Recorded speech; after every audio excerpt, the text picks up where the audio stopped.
আজকে আপনাদের নিয়ে চলেছি 1500 শতকের এক রহস্যময় ও ঐতিহ্যবাহী স্থাপনা ষাট গম্বুজ মসজিদে। সুফি সাধক, সেনাপতি এবং দক্ষ প্রশাসক খান জাহান আলী 1500 শতকে বাংলার দক্ষিণাঞ্চলে এসেছিলেন ইসলাম প্রচারের উদ্দেশ্যে এবং খুলনার দক্ষিণ পশ্চিমে গড়ে তুলেছিলেন একটি সমৃদ্ধ জনপদ যার নাম বাগেরহাট।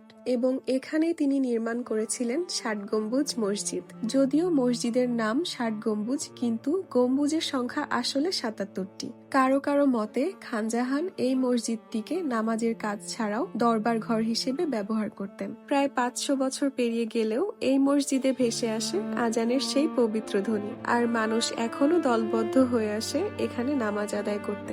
সম্পূর্ণ জায়গাটি বিভিন্ন রকম ফুলের গাছ দিয়ে সুন্দরভাবে সাজানো। মসজিদের পাশেই একটি জাদুঘর রয়েছে, যেখানে সংরক্ষিত আছে খানজাহান আলীর সময়ের শিলালিপি, পুরনো ছবি, মাটি ও পাথরের বস্তু, মুদ্রা ও স্থাপত্যের অংশ। সেই সময়ের বিখ্যাত কুমির কালা পাহাড়ের ভাস্কর্য এখানে রয়েছে।